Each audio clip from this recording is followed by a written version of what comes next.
Bismillah, alhamdulillah, wassalatu wassalamu ala rasulillah wa ala alihi wa ashabihi wa man walah, wa la hawla wa la quwwata illa billah. Qala Allah Ta'ala, ya ayyuhalladzina amanu ittaqullaha haqqa tuqatih wa la tamutunna illa wa antum muslimun. وقال يا أيها الناس اتقوا ربكم الذي خلقكم من نفس واحدة وخلق منها زوجها وبث منهما رجالا كثيرا ونساء واتقوا الله الذي تساءلون به والأرحام إن الله كان عليكم رقيبا. وقال تعالى يا أيها الذين آمنوا اتقوا الله وقولوا قولا سديدا يصلح لكم أعمالكم ويغفر لكم ذنوبكم ومن يطع الله ورسوله فقد فاز فوزا عظيما. أما بعد، معاشر الأحبة الإخوة rahimani wa rahimakumullah, saudara-saudaraku yang saya cintai karena Allah Subhanahu wa Ta'ala, Bapak dan juga para ibu. Ada hadir? Nggak ada ya.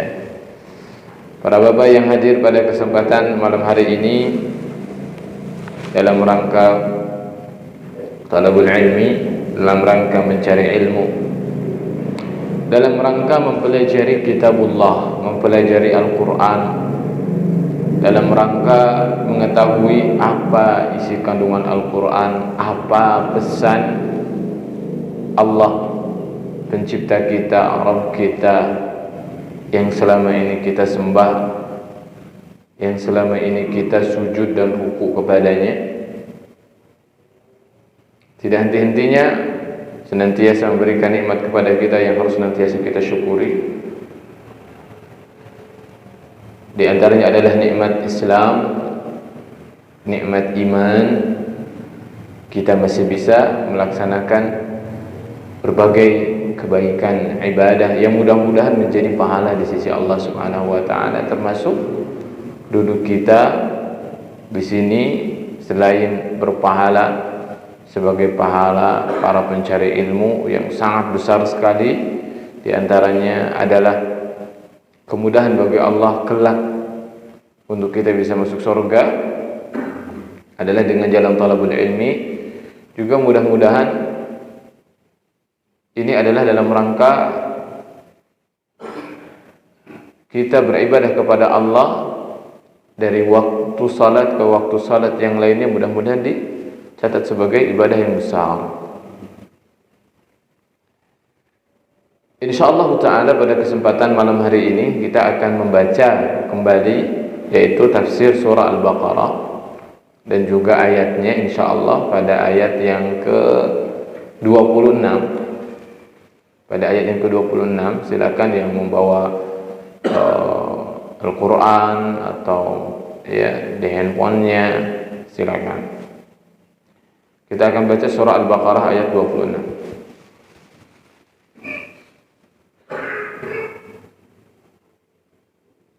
Baik, kita akan mulai. A'udzu billahi minasy syaithanir rajim. A'udzu billahi minasy syaithanir rajim. Inna Allah la yastahyi يضرب مثلا ما بعوضة فما فوقها إن الله لا يستحيي أن يضرب مثلا ما بعوضة فما فوقها فأما الذين آمنوا فيعلمون أنه الحق من ربهم فأما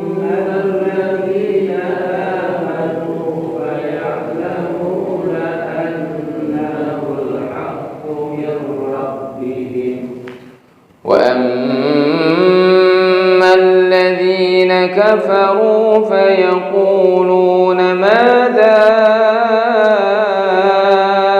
أراد الله بهذا مثلا وأما الذين كفروا فيقولون ماذا أراد الله بهذا مثلا يضل به كثيرا ويهدي به كثيرا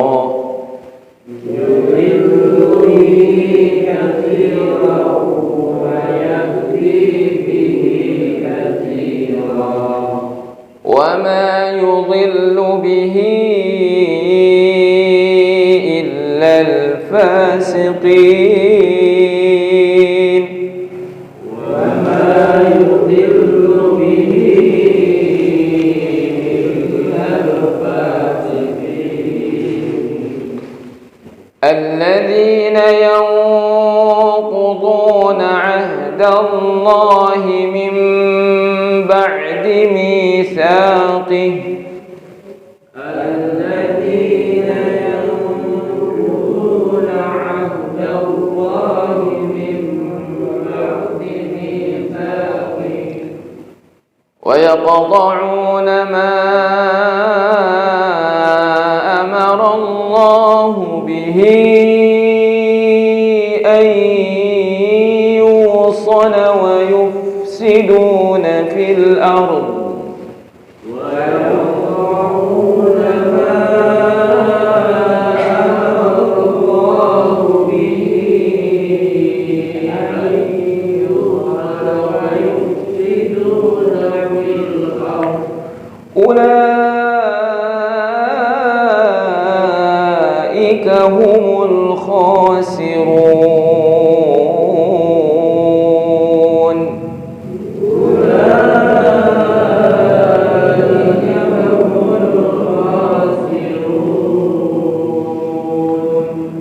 كيف تكفرون بالله وكنتم أمواتا فأحياكم كيف تكفرون بالله وكنتم أمواتا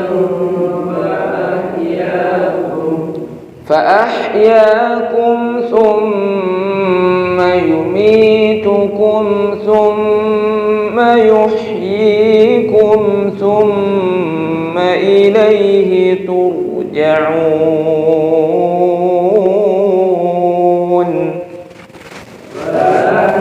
فأحياكم ثم يميتكم ثم يحييكم ثم إليه ترجعون.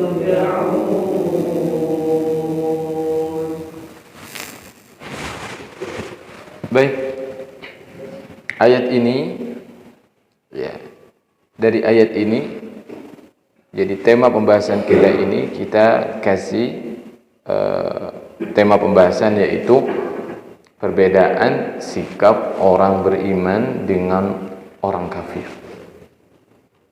Kita harus tahu ya, bagaimana seorang yang beriman itu bersikap dan bagaimana sikap orang kafir sehingga kita bisa menjauhi sikap mereka dan tidak terjatuh ke dalam sikap-sikap yang menyerupai mereka, dan itu terlarang. Dan ketika Allah Subhanahu wa taala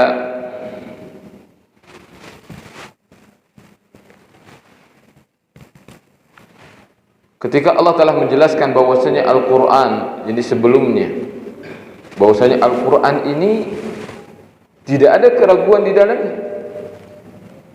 Oleh karenanya Allah menantang orang-orang musyrik, orang-orang kafir itu, coba kalian datangkan satu surat aja yang serupa dengan Al-Quran. Ini ayat sebelumnya. Dan panggil semua orang yang bisa menolong kalian semuanya untuk melakukan hal tersebut jika kalian bisa. Namun di waktu yang sama Allah katakan, kalau kalian tidak mampu, dan kalian tidak akan mampu, kata Allah.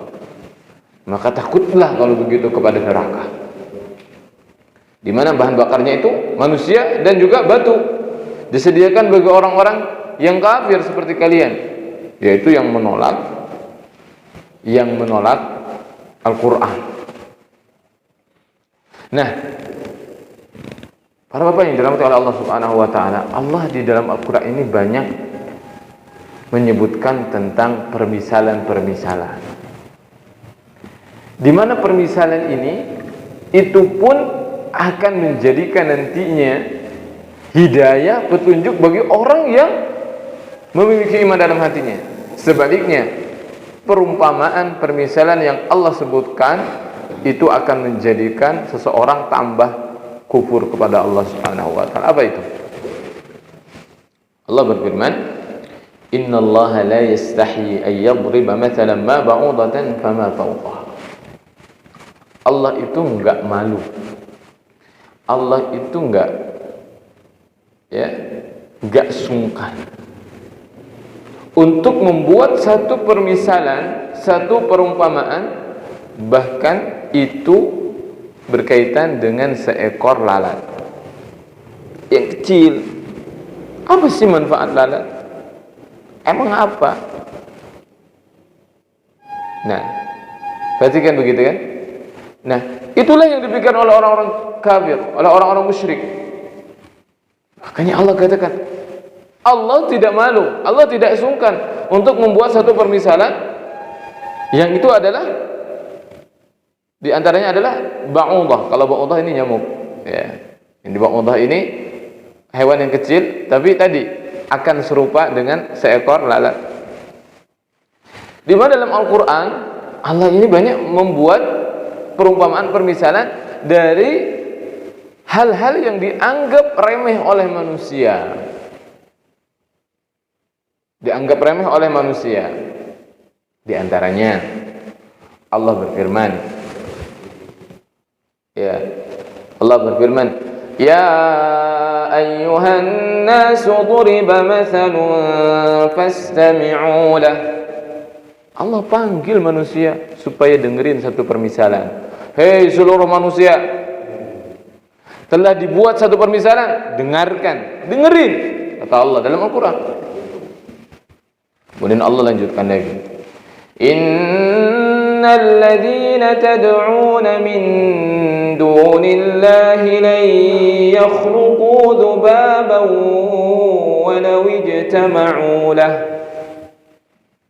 Sesungguhnya yang kalian seru itu, wahai orang musyrik, wahai orang kafir, yang kalian seru, yang kalian minta kepadanya, apa itu? Patung, batu, pohon. Di antaranya patung. Kita fokus kepada pembahasan patung tuh, yang disembah orang-orang musyrik. La yakhluqu dzubaba wa law ijtama'u lah. Patung-patung itu enggak bakal bisa bikin satu lalat. Andai mereka bersatu padu, enggak bisa. Wa yaslubhumudz dzubabu la yastanqidhuhu min. Andai kalau ada seekor lalat datang, kan biasa tuh patung itu dikasih apa? Minyak, ya kan? Kasih warna za'faran apa itu yang kuning-kuning begitu. Kita suka saksikan tuh orang-orang yang menyembah patung dikasih apa tuh. Ya. Kalau ada lalat hinggap, terus dia ngambil sesuatu yang ada dalam diri patung, kan itu kan, hal itu kan udah dikasih ke patung ya sama manusia kan, berarti miliknya siapa? Patung kan, gitu kan ceritanya. Ada lalat nih, hinggap nempel, ambil, terbang. Hei patung, kamu gak bakal bisa ngejar. Ambil kalau bisa, kata Allah. Ambil, kejar. Itu punya kamu kan, dikasih kan sama penyembah-penyembah kamu, kejar. Tak bisa. La yastanqidhuhu min dha'fat talib wal matlub. Udah lalatnya itu adalah sesuatu yang lemah, ya, ngambil dari patung nggak bisa ngejar, berarti kamu juga lemah. Dha'fat talib wal matlub. Kamu patung nggak bisa ngejar apa-apa, lemah. Ya. Begitu juga lalatnya lemah. Yang lebih lemah lagi siapa? Yang lebih lemah lagi siapa? orang yang minta ke patung. Bagaimana mungkin orang ketika tenggelam, ya kan, harusnya dia berpegang kepada akar yang kuat. Ada satu rumput pun, akar pun, serabut dia pegang, berhasil nggak? Nggak, tenggelam. Ya, kita harus berpegang kepada yang kuat, bukan kepada yang lemah. Maka Allah mencela di sini. Lihat, Allah buat satu permisalan. Allah juga tadi buat permisalan satu apa? Lalat. Dalam ayat lain Allah berfirman, "Matsalul ladzina ittakhadhu min dunillahi awliya'a kamatsalil 'ankabuti ittakhadhat baita." Permisalan orang-orang yang menjadikan wali, penolong selain Allah seperti yang sedang atau seperti apa itu? Ankabut itu apa yang buat sarang itu? Laba-laba yang sedang membuat sarang. Wa inna awhanal buyuti labaitul ankabut law kanu ya'lamun. Tahu enggak? Rumah yang paling rapuh adalah sarangnya laba-laba. Perhatikan di sini. Allah membuat satu permisalan dari laba-laba. Allah menyebutkan laba-laba. Kemudian juga Allah menyebutkan lalat. Apa yang terjadi? Yahudi, orang-orang kafir malah ngetawain. Ngapain sih buat permisalan-permisalan yang dari yang kecil-kecil itu? Apa sih maksudnya? Ketawa mereka. Ini kurang ajarnya mereka. Ketawa orang-orang kafir itu ketika Allah Subhanahu wa taala berfirman dalam Al-Qur'an menceritakan tentang sebuah permisalan yang dikaitkan dengan laba-laba, yang dikaitkan dengan lalat. Apa sih? Kok kitab ini katanya dari langit turun dari Allah? Apa sih bicarain satu hewan yang sangat lemah, yang hina di mata kita? Ngapain sih maksudnya? Ya kan? Itu yang ada di benak orang-orang kafir, di benak orang-orang Yahudi. Nah, kata Allah Subhanahu wa taala, Allah enggak malu. Kalaupun yang lebih kecil dari itu apa? Nyamuk. Allah enggak bakalan malu. Allah enggak bakalan sungkan. Atau yang lebih dari nyamuk itu, fama fauqaha, yang lebih kecil lagi, Allah enggak bakalan malu, enggak bakalan sungkan. Ada maksud terselubung dalam apa yang Allah Subhanahu wa taala perumpamakan ini. Allah berfirman setelahnya, فَأَمَّا الَّذِينَ آمَنُوا فَيَعْلَمُونَ أَنَّهُ الْحَقُّ مِنْ رَبِّهِمْ. Maka orang-orang yang beriman, maka mereka akan mengetahui bahwasanya itu adalah kebenaran dari Allah Subhanahu wa taala. Meskipun Allah membuat satu permisalan dari sesuatu yang dianggap kecil oleh manusia, laba-laba, nyamuk, lalat, orang-orang yang beriman, maka kita harus mengecek nih diri kita. Orang-orang yang beriman itu akan berilmu, mengetahui. Kalau berilmu, mengetahui dan betul-betul tahu bahwasanya itu adalah hak dari Allah Subhanahu wa taala, meskipun tadi yang disebutkan adalah permisalan yang kecil di mata manusia, namun selama itu adalah kebenaran datangnya dari Allah Subhanahu wa taala, maka itu adalah hak benar. Maka semakin bertambah imannya orang-orang yang beriman. Namun perhatikan, وَأَمَّا الَّذِينَ كَفَرُوا فَيَقُولُونَ مَاذَا أَرَادَ اللَّهُ بِهَذَا مَثَلًا. Sedangkan orang-orang kafir, mereka akan mengatakan, ya, mereka akan mengatakan, مَاذَا أَرَادَ اللَّهُ بِهَذَا مَثَلًا. Mereka mengatakan, apa yang sebetulnya Allah inginkan dari permisalan-permisalan, perumpamaan-perumpamaan ini dengan benda-benda yang sangat hina ini, kata mereka. Allah enggak jawab. Allah itu enggak menjelaskan, oh gini nih, jelaskan lagi misalkan, enggak. Namun Allah Subhanahu wa taala, perhatikan, Allah membantah mereka, Allah menjawab mereka dengan setelahnya. Yudhillu bihi katsiran wa yahdi bihi katsiran. Cukuplah dengan permisalan ini, ada sekelompok orang yang mendapatkan petunjuk hanya dengan mendengar satu permisalan ini. Bahkan ketika mereka tidak tahu kenapa sebetulnya apa yang Allah maksud ini dengan permisalan ini, misalkan apa hikmahnya yang terdalam di dalam hal tersebut, namun cukuplah ketika mereka yakin bahwasanya ini adalah benar dari Allah, dan apapun yang dikatakan Allah adalah benar, itu adalah menjadi petunjuk hidayah bagi mereka. Sebaliknya, permisalan yang tadi, yaitu dengan hal-hal yang dianggap hina, dianggap remeh, dianggap kecil oleh manusia, ternyata ada orang-orang yang sesat karena permisalan tersebut. Maksudnya apa? Semakin menjauh dari Allah Subhanahu wa taala gara-gara mendengar permisalan-permisalan yang remeh ini. Kalau orang yang beriman beda, justru semakin yakin cinta kepada Allah apapun yang dikatakan oleh Allah Subhanahu wa taala, karena Dia adalah Rabb kami yang mengetahui segala-galanya, kami beriman. Tapi orang-orang kafir, lihat, semakin mereka itu diberikan hujah, harusnya kan berpikir, ini kan permisalan ya, permisalan hujah tadi, bagaimana lalat dengan patung, ya, dimisalkan bagaimana seperti itu. Namun justru hal ini malah semakin mereka bertambah jauh. Ini Allah Subhanahu wa taala menyebutkan perumpamaan. Apa yang kita bisa ambil pelajaran di sini?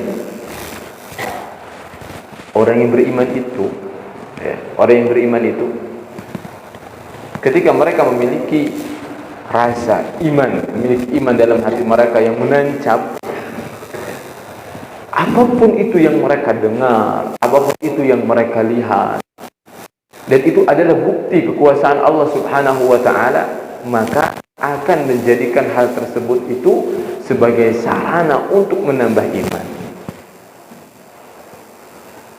Adapun orang-orang kafir, apapun yang disampaikan kepada mereka, dalil, hujjah,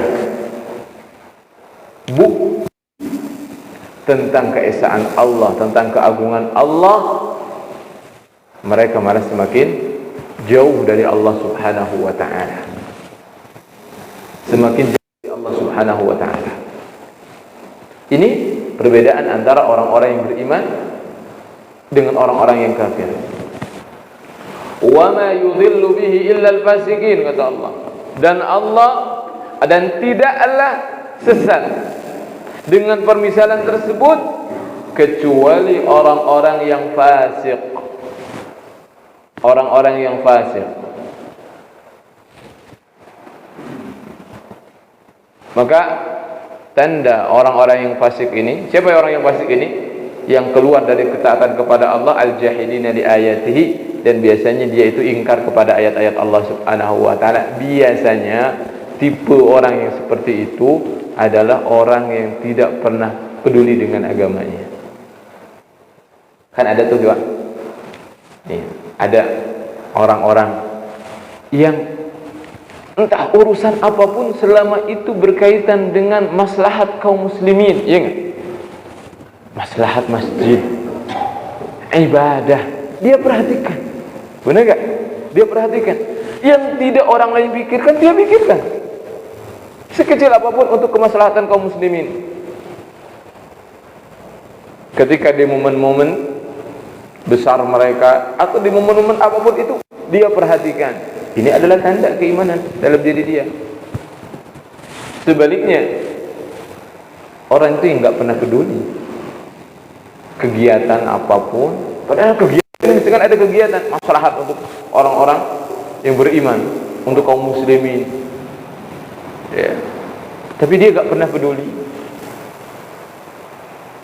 Berarti dia tidak memiliki kepedulian terhadap kebaikan. Maka ini hati-hati orang-orang yang seperti ini, yang tidak memiliki kepedulian dalam hal-hal yang kecil. Sensitivitasnya itu kurang. Sensitivitasnya itu kurang. Sama dosa itu sensitivitasnya kurang. Yang dia tahu dosa itu apa? Kalau zina mungkin baru. Kalau mabuk. Tapi kalau dosa-dosa, padahal banyak tersebar. Betul tidak Pak? Zina mata kita nih tiap hari. Suka istighfar enggak? Melihat aurat? Kan seperti biasa aja. Karena dianggapnya adalah itu hal-hal yang remeh. Hal-hal yang remeh. Ya. Pergi kemana?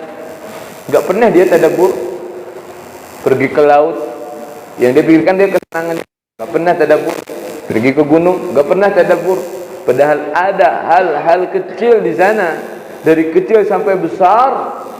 Allah Subhanahu wa taala jadikan tanda bahwasanya Allah itu ada. Allah itu ada, mengawasi dia, yang seharusnya menjadikan seorang hamba itu terus merasa terawasi, muraqabah. Kenapa? Kalaupun dia tidak bisa melihat Allah Subhanahu wa taala, maka ada tanda-tandanya. Kebesaran Allah, keberadaan Allah, Allah menyaksikan dia. Sedangkan orang-orang yang keluar dari ketaatan kepada Allah, ingkar kepada ayat-ayat Allah Subhanahu wa taala, ya, dengan hal yang remeh, dia malah semakin menjauh. Dia malah semakin menjauh. Apapun itu. Karena Allah Subhanahu wa taala membuat permisalan ini, ya buat permisalan. Betul enggak? Permisalan itu kan satu permisalan, dan biasanya diterapkan kepada hal-hal yang umum seluruhnya gitu dengan permisalan tersebut.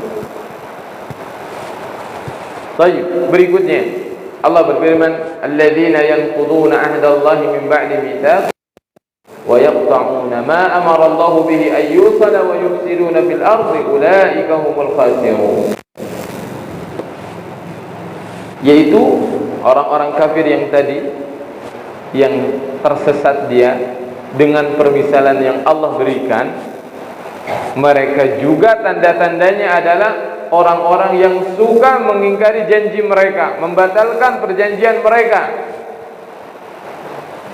Orang-orang yang suka mengkhianati janji mereka itu adalah pewaris dari sifat-sifat orang-orang Yahudi, yang kerjaannya itu adalah mengkhianati janji-janji mereka kepada Allah Subhanahu wa taala. Mereka sering membuat janji. Sampai gunung itu diangkat di depan mata mereka, berjanji supaya mengabalkan kitab dalam Al-Baqarah. Apa sudah lewat atau belum nih ayatnya? Ya. Ketika Allah Subhanahu wa taala mengangkat tuh gunung, dan Allah mengambil janji dari mereka. Ya, kalau kalian tidak mengamalkan ini, tidak mengamalkan kitab mereka, itu akan dijatuhkan itu gunung. Oh, mereka janji, tapi pada akhirnya mereka mengkhianati janji mereka sendiri. Bahkan mereka berjanji akan beriman kepada Nabi Muhammad, karena Nabi Muhammad itu, Nabi kita yang mulia, Nabi Muhammad sallallahu alaihi wasallam itu ada di dalam kitab mereka. Kitabnya orang Yahudi. Apa itu? Taurat. Ada. Namanya ada. Jelas. Ya'rifunahu kama ya'rifuna abna'ahum. Sangat betul-betul mengetahuinya seperti mereka mengetahui anak-anak mereka. Namun apa yang terjadi? Setelah diutusnya Nabi Muhammad SAW, mereka ingkar seketika. Atau disebutkan di sini, au yanquduna kulla ahdin wa mitsaq minal iman billah, atau dia melanggar janji. Termasuk kita kan melanggar janji kan? Apa ayatnya? Dan ketika Allah Subhanahu wa taala mengambil janji dari setiap keturunan Adam, ya, Allah mengatakan sebelum kita lahir ke dunia ini, sebelum kita di alam arwah, masih dalam arwah kita, belum lahir, Allah pernah bilang pada setiap kita, alastu bi rabbikum, bukankah aku ini adalah Rabb kamu? Apa kita pernah bilang?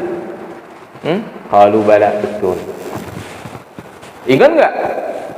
Ingat nggak? Nggak ingat kita hari ini. Nanti di akhirat nanti kita akan ingat. Oh, kita pernah bilang begitu. Hari ini kita nggak ingat.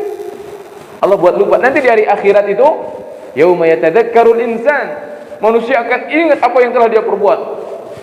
Oh, betul. Saya dulu pernah mengatakan saya akan beriman, saya akan taat kepada Allah, saya akan menyembah Allah.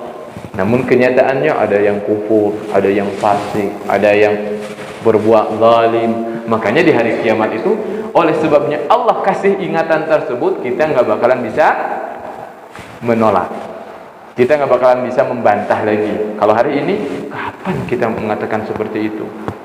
Kapan saya mengatakan kepada Allah Subhanahu wa taala bahwasanya saya mengakui Allah itu Rabb, saya berjanji akan ibadah? Kapan itu? Hari ini kita lupa. Tapi nanti kelak di akhirat akan diingatkan oleh Allah Subhanahu wa taala.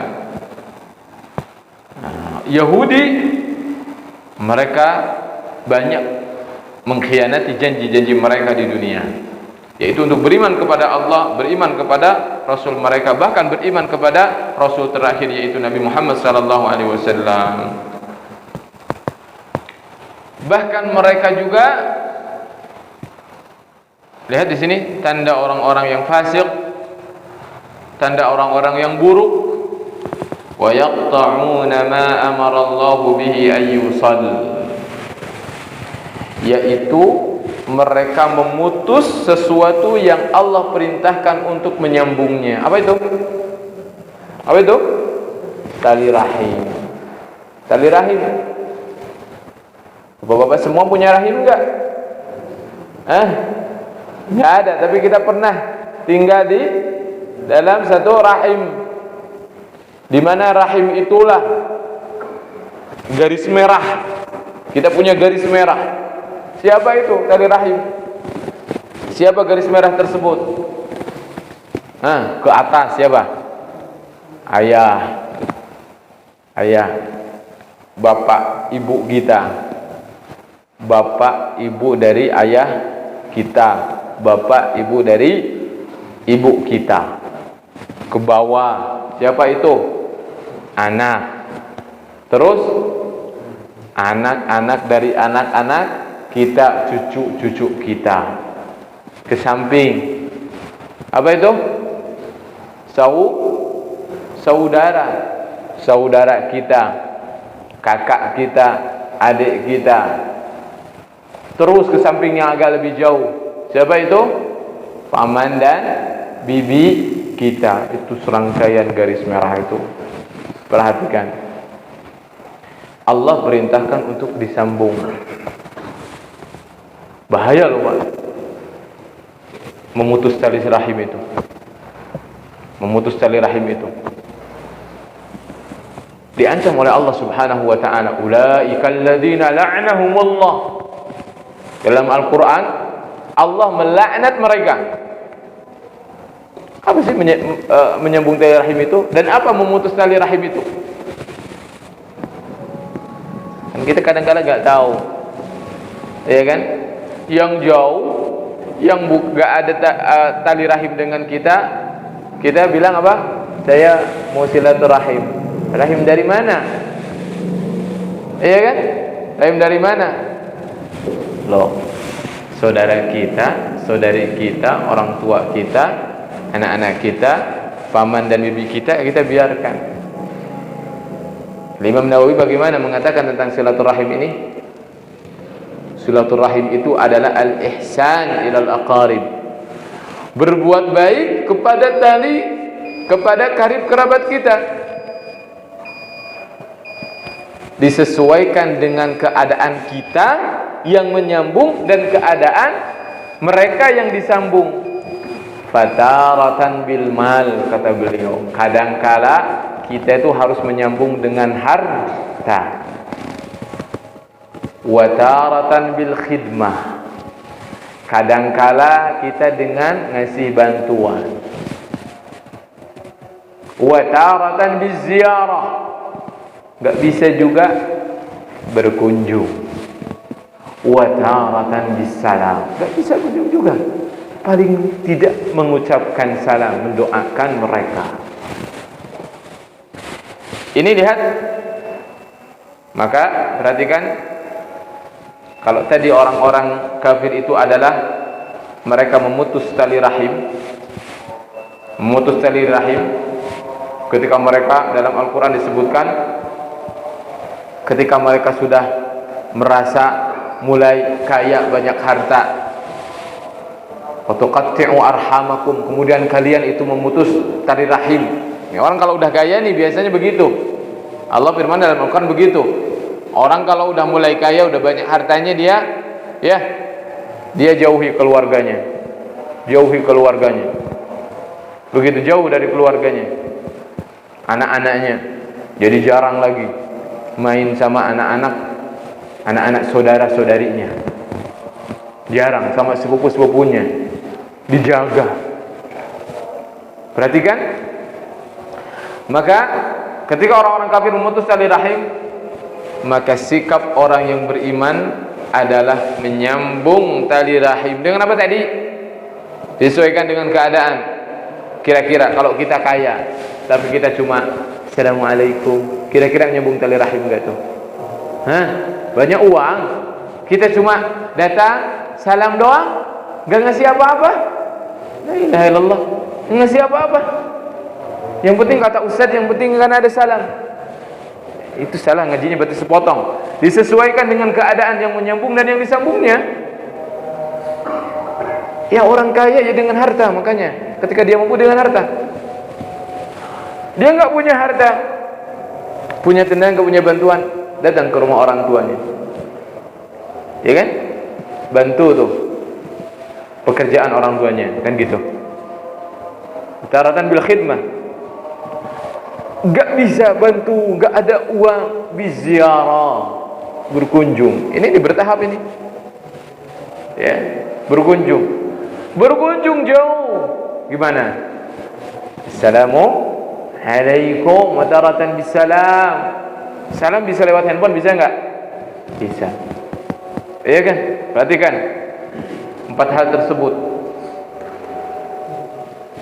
Siapa yang memutus tali rahim, maka dia termasuk ke dalam sikap orang-orang yang kafir kepada Allah Subhanahu wa taala, dilaknat oleh Allah Subhanahu wa taala, dijauhkan dari rahmat Allah, dijauhkan dari surga. Ya, khawatir orang yang memutus dari satu rahim itu matinya su'ul khatimah. Kenapa? Karena dijauhkan dari rahmat Allah Subhanahu wa taala. Khawatir. Maka perhatikan, Ustaz, saya mau nyambung, tapi saudara saya itu yang nggak mau disambung, iya kan? Saya mau nyambung, Ustaz, tapi dia salah. Kalau dia minta maaf, saya mau nyambung tali rahim saya lagi. Apa kata Rasulullah sallallahu alaihi wasallam? Laisal wasilu bil mukafi. Yang dikatakan orang yang menyambung tali rahim itu bukan orang yang bil mukafi. Apa mukafi itu? Kalau orang, kalau kamu ngargain saya hargain Anda, gitu loh, ya kan? Kalau Anda baik sama saya juga bisa lebih baik sama Anda. Tapi kalau Anda jahat, biasa gitu kan, saya bisa lebih jahat dan kejam, gitu kan? Hanya orang begitu. Itu teori salah. Kata Rasulullah, laisal wasilu bil mukafi. Orang yang menyambung itu bukan yang begitu. Bukan yang kalau dia saya akan begini, bukan. Wa innamal wasilu idza quti'at rahimuhu wasalaha. Orang yang dikatakan menyambung tali rahim itu ketika dia diputus tali rahimnya, kemudian dia sambung berusaha. Dia jahat, kita baik. Begitu kata Rasulullah sallallahu alaihi wasallam, bukan kata saya. Kata Rasulullah sallallahu alaihi wasallam, kalau ingin mendapatkan gelar, ya, atau dikatakan orang yang menyambung tali rahim, maka sambung tali rahim tersebut meskipun karib kerabat kita memutusnya, menjauhi kita. Tetap tanyakan kabarnya, tetap kunjungi jika ada waktu. Jika punya harta, tetap berikan harta tersebut meskipun dia memusuhi kita. Paham tidak? Karena pada akhirnya nanti di akhirat kita yang akan butuh dengan pahala tersebut, bukan dia. Kita yang akan butuh dengan pahala itu kita, Pak. Bukan orang lain, kita sendiri. Taib, ya. Nah ini ya, putarkan dulu sedikit ya. Kemudian nanti azan. Perhatikan di sini, bahkan ini umum pada setiap yang sifatnya memutus Allah benci. Itu adalah sifat-sifatnya orang yang fasik, seperti memutus silah bainal anbiya, ya, hubungan antara para nabi. Apa itu? Beriman kepada sebagian dan kufur kepada sebagian yang lainnya, berarti itu telah memutus. Harusnya diimani seluruh nabi, dia putus, nabi ini enggak dianggap sama dia. Nah ini dia telah memutus. Wal kufur bi waqatul arham, tadi memutus tali rahim. Wa tarku muwalatil mu'minin, dan juga dia tidak bersikap loyal kepada orang-orang yang beriman. Pak yang hadir di sini beriman kan? Insya Allah muslim. Berarti kita bersaudara dong. Betul enggak? Betul, bersaudara dong. Apa kewajiban seorang yang bersaudara? Al-muslimu akhul muslim. Muslim itu adalah saudara muslim yang lainnya. La yadlimuhu, enggak boleh zalim, wala yakhdhuluhu, enggak boleh merendahkan. Ya. Tidak boleh saling merendahkan. Tidak boleh saling membelakangi. Kata Rasulullah, wa kunu ibadallahi ikhwana. Jadi hamba-hamba Allah yang saling bersaudara. Cuma kadang-kala, Pak, kita menganggap orang lain yang menasihati kita menjadi musuh. Menjadi musuh kadang-kala. Diingatkan, kita malah jadi benci. Karena diingatkan. Orang kalau enggak sayang, Pak, udah dibiarin aja. Coba kalau Bapak punya musuh, ada ranjau, dikasih tahu enggak? Enggak dikasih tahu kalau itu ada ranjau. Udah biarin aja. Biar dia mati sekalian. Itu musuh. Kalau muslim gimana? Kalau itu adalah teman gimana? Hati-hati, ada ranjau. Jangan ke sana. Ya. Nah, berarti kan hati-hati ya akhi, ini haram. Ini enggak boleh. Maksudnya apa? Kamu jangan sampai makan yang haram ini. Kalau makan yang haram kamu nanti ke neraka. Sayang saya sama Anda. Enggak boleh. Gitu. Cuma ya itu, ya, kadang-kadang tidak semua orang bisa memahami bahwasanya dakwah ajakan itu adalah sebetulnya bentuk kasih sayang. Begitu. Ya Allah taala. Fadhal, azan dulu. Nanti kita lanjutkan. Bismillah, alhamdulillah, wassalatu wassalamu ala rasulillah wa ba'd. Baik. Jadi di antara bentuk menyambung tali tidak hanya kepada karib kerabat yang memiliki hubungan rahim dengan kita, namun ayat ini umum para ulama. Di antaranya adalah muwalatul mu'minin. Kita harus bersikap loyal kepada orang-orang yang beriman. Bukan sebaliknya. Orang yang beriman dibenci. Orang yang rajin salat, ya, berdakwah, mengajak umat kepada jalan yang lurus, dibenci. Sebaliknya orang-orang kafir dia dipuji-puji. Tidak boleh seperti itu. Harus loyal kepada orang-orang yang beriman itu. Setidaknya loyal ini kan dibagi oleh para ulama. Beda antara loyal kita kepada khullasun minal mu'minin. Jadi benar-benar orang yang beriman, yang taat kepada Allah Subhanahu wa taala. Kadang-kala kita mendapatkan, Pak, orang muslim, ya, mukmin, tapi imannya ini cacat. Banyak melakukan maksiat. Maka dari sisi lain kita benci, dari sisi lain kita cintai. Kita cinta karena dia seorang muslim yang beriman kepada Allah. Kita benci apanya? Perbuatannya. Kita benci ketika dia melakukan hal tersebut.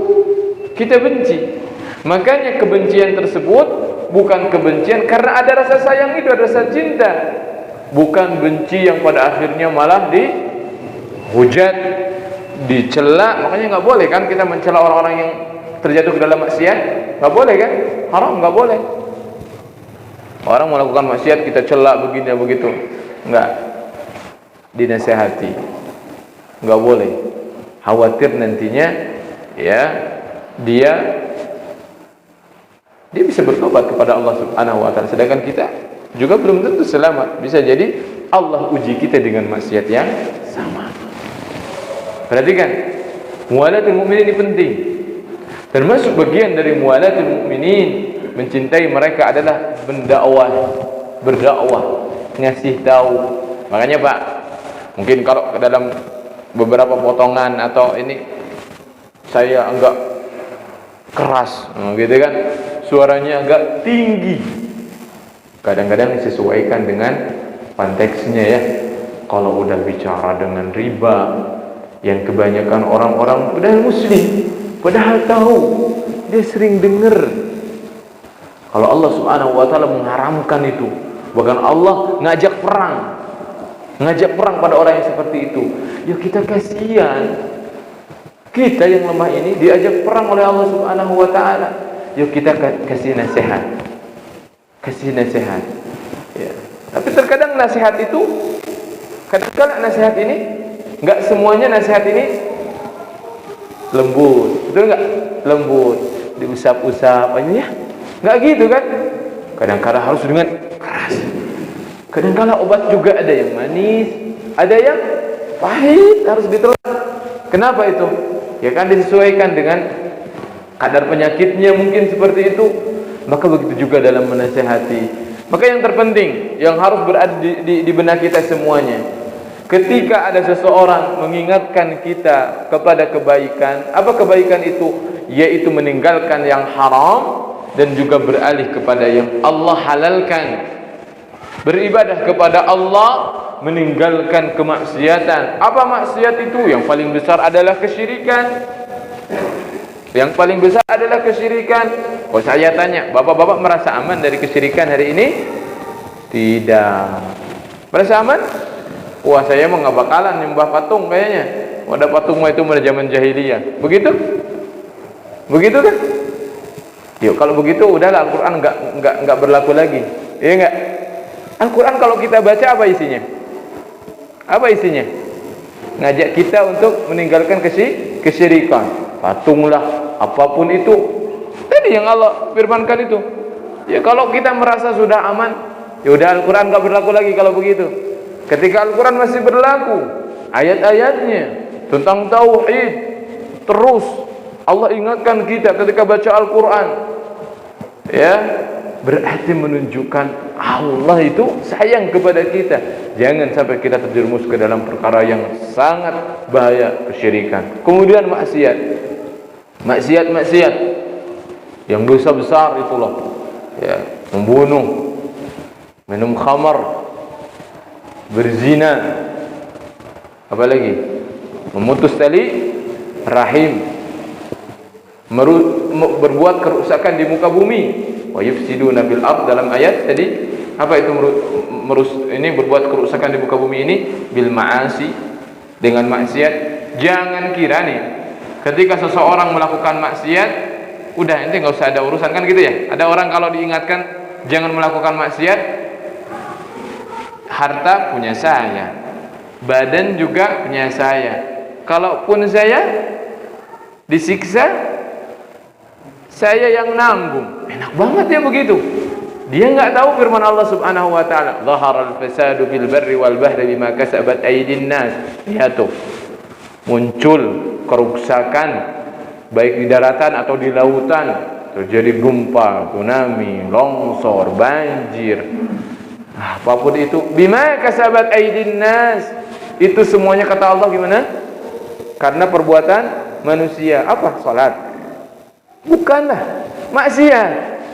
Maksiat yang kena. Apakah kalau ada tsunami yang sedang salat tetap salatnya gitu?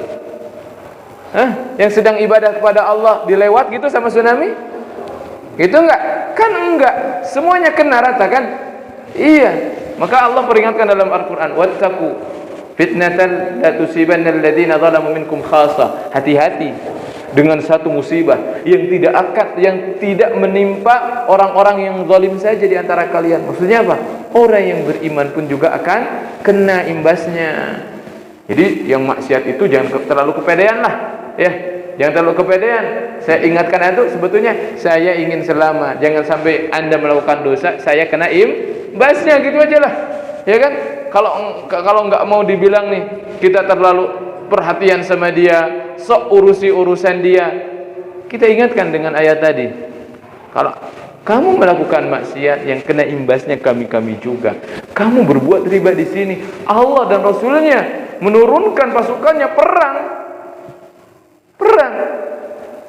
Kalau ada peperangan pasti kita kena imbasnya kan? Benar nggak? Perangnya di sono, di negara mana, kita kena imbasnya nggak? Kena imbasnya juga, iya kan? Itu musibah, itu Allah sedang berperang, ya, memberikan musibah tuh pada orang yang bermaksiat, kena imbasnya juga. Ya makanya ketika kita bertakwa, maka jangan bertakwa sendirian, ajak yang lainnya, ajak yang biar aman semuanya begitu. Ya, makanya di sini bapak-bapak di sini, Pak Ferry selalu semangat untuk ajak orang untuk kajian, apalagi di sini pernah terjadi. Hari kita nggak tahu, iya kan? Yang jelas itu adalah karena dosa. Dosanya yang buat siapa? Ya kita nggak tahu. Ya orang-orang yang berbuat dosa. Mungkin masih hidup sekarang, atau sebagiannya juga sudah Allah Subhanahu Wa Taala tanam tuh, timbun, Allah matikan dia. Kita nggak tahu. Yang jelas kita adalah saling menasehati dengan kebenaran ini, mengajak manusia kepada dakwah kepada Allah Subhanahu Wa Taala, tegakkan tauhid, jalankan sunnah, tinggalkan maksiat, dan pelajari ilmu, karena hanya ilmu lah yang menjadi jembatan untuk kita bisa lebih baik lagi, lebih taat lagi, bisa lebih saleh lagi. Ya, coba bayangkan kalau nggak ada kajian di sini, gersang, nggak ada kajian, nggak ada diingatkan lagi, ya kan? Kadang-kala kan kita sebetulnya materinya itu aja, tapi setelah dengar itu kayak hidup lagi hati kita itu, kan begitu? Ya memang begitu. Fadzakir, kata Allah, ingatkan. Fa inna dzikra tanfa'ul mu'minin. Karena peringatan itu akan bermanfaat bagi siapa? Orang-orang yang ada dalam hatinya itu iman akan bermanfaat. Disiram lagi, tumbuh lagi, siram lagi, tumbuh lagi, kering, siram lagi, tumbuh lagi, begitulah. Wallahu taala a'lam bishawab. Semoga Allah Subhanahu wa taala merahmati kita semuanya. Dan semoga Allah Subhanahu wa taala memberikan kepada kita janjinya, yaitu surga Allah Subhanahu wa taala, dengan tetap jangan bosan, jangan lelah kita cari ilmu, kita tambah ilmu dengan niat yang ikhlas tentu saja, ya, semata-mata mengharap ridha Allah dan mengharap surga Allah, yakin dengan janji Allah. Barang siapa yang menempuh satu jalan di atas ilmu, maka Allah akan mudahkan dia kemana? Masuk ke dalam surga. Wa sallallahu ala nabiyyina Muhammadin wa ala alihi wa sahbihi ajma'in. Subhanakallahumma rabbana wa bihamdika asyhadu an la ilaha illa anta astaghfiruka wa atubu ilaik. Assalamualaikum warahmatullahi wabarakatuh.